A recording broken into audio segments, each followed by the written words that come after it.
Hello दोस्तों, आप लोगों का स्वागत है जीएमआई रशियन क्लासेस में।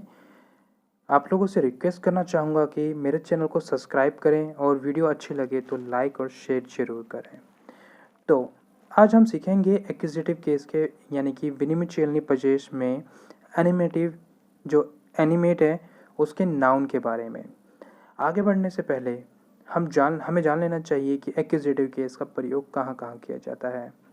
तो पहला जो प्रयोग होता है वो होता है किसी भी सब्जेक्ट को जो सब्जेक्ट होता है वो किसी भी ऑब्जेक्ट को डायरेक्ट डिनोट करने के लिए प्रयोग करता है, और दूसरा सर्टेन पीरियड ऑफ टाइम को दिखाने के लिए, और तीसरा रिकरेंस ऑफ टाइम, एंड चौथा स्पेस को डिनोट करने के लिए। आसमान वाला नहीं, जगह वाला एक्चुअली।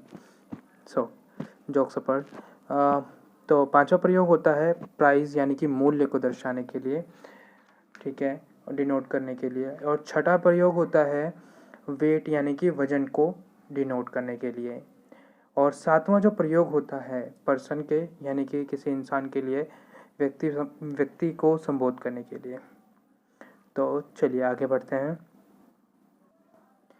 सबसे पहले हम देखते हैं कि नॉमिनेटिव केस में नाउन की एंडिंग क्या होती है, ताकि हम एक्विजिटिव केस में उसे कैसे बदलता है ये समझ पाएँ और आसानी से याद रख पाएँ। तो नॉमिनेटिव केस में जो मैस्कुलिन की एंडिंग होती है वो होती है हार्ड साइन यानी कि हार्ड एंडिंग, फिर ई का रथ के सॉफ्ट साइन अ या। और जो फेमिनिन की एंडिंग्स होती है वो है अ या सॉफ्ट साइन।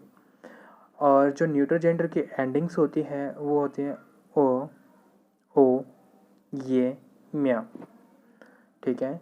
और प्लूरल, वैसे तो अभी हम प्लूरल कर नहीं रहे हैं पर फिर भी देख लेते हैं कि वो है क्या चीज़, क्या एंडिंग्स है इसकी।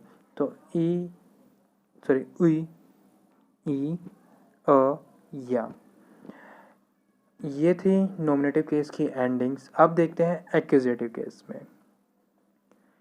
इसमें क्वेश्चन वर्ड होता है यानी कि एक्यूजेटिव के एनिमेट में जो नाउन है उसका जो क्वेश्चन वर्ड होगा वो होगा क्वो, ठीक है। और जो इनएनिमेट के लिए तो का भी प्रयोग होता है, ठीक। और जो मैस्कुलिन की, सबसे पहले हम देखते हैं मैस्कुलिन की जो एंडिंग्स होती है वो होती है अ या उ यू, ठीक है। अब देखते हैं कि नॉमिनेटिव में ये कैसे बदलता है, यानी कि नॉमिनेटिव से कैसे बदल कर ये एक्यूजेटिव में क्या बन जाता है। तो नॉमिनेटिव में हार्ड एंडिंग अ में बदल जाता है, और एक रथ के और सॉफ्ट साइन या में बदल जाता है। और फॉर एग्ज़ाम्पल जैसे कि यहाँ पर हम नीचे देख पा रहे हैं, अ का ऊ में बदल जाता है। नहीं, ये एग्ज़ाम्पल नहीं एक्चुअली, ये एंडिंग्स ही है। तो जो चार एंडिंग्स थी उसमें से ये जो थर्ड वाली है, अ का ऊ में बदल जाता है और या का यू में बदल जाता है। उदाहरण के लिए स्तुजंत का स्तुजंता, यानी कि जो स्तुजंत हार्ड साइन था उसमें वो स्तुजंता हो गया, एंडिंग आ गया। और गिरोय का गिरोया हो गया, पारेन का पारना हो गया,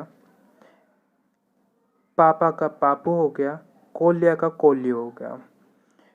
चलिए कुछ सेंटेंस में भी उदाहरण देख लेते हैं हम। या विजिल नो वस्तुजयंता, दूसरा एग्जाम्पल ऑन श्लू शेत प्रिपदवाचेल्या, ठीक है। और थर्ड यह स्नायु आलेगा। बाकी आप पढ़ लीजिएगा, ट्राई कीजिएगा, ठीक है। फेमिनिन की एंडिंग देखते हैं, वो है उ यो। नॉमिनेटिव में अ होता है और इससे बदल कर ये ऊ में बदल जाता है। एग्जाम्पल के लिए माम मामू, ठीक है। और स्तुजंत का स्तुजंत को, ये हो जाता है। और नॉमिनेटिव में दूसरा हो जो होता है वो यह होता है, लेकिन एक्यूजेटिव में ये यू हो जाता है। उदाहरण के लिए चौच्या, तो ये बदल के चौचे हो जाता है, और ये न्यान्या का न्यान्यो हो जाता है। अब कुछ सेंटेंसेस भी देख लेते हैं हम इसके। नजनायत मारियो, या उजे विजिल एतु स्टूजेंटको या श्लीशल मामू। ठीक है, बाकी आप ट्राई कीजिएगा। और न्यूट्रल जेंडर सेम ही रहता है, इसमें कोई बदलाव नहीं आता। ठीक है, आप देखते हैं कि जो स्लाइड्स हैं हमारे पास, इसमें कि किस तरीके से ये चेंजेस होते हैं ताकि ये याद रख पाएँ हम। ये दोनों स्लाइड्स कंपेयर करते हैं। ठीक है, और आपको जो ध्यान में रखने वाली बात यह है, और ये ज़रूर आपको याद रखना चाहिए कि एक्यूजेटिव इनएनिमेट केस में सिर्फ फेमिनिन ही बदलता है और बाकी मैस्कुलिन और न्यूटर सेम ही रहते हैं। पर एक्यूजेटिव एनिमेट केस में मैस्कुलिन और फेमिनिन दोनों बदलते हैं, पर न्यूटर सेम ही रहता है। मैं आशा करता हूँ कि आप लोगों को ये जो मेरी भाषा है और जो मैंने रशियन सिखाया है एक्यूजेटिव एनिमेट के नाउन के बारे में, ये आपको सही से समझ में आया हो। तो आप लोगों से रिक्वेस्ट करूँगा कि मेरे चैनल को सब्सक्राइब ज़रूर करें और बेल आइकन को भी प्रेस करें। Thank you for watching.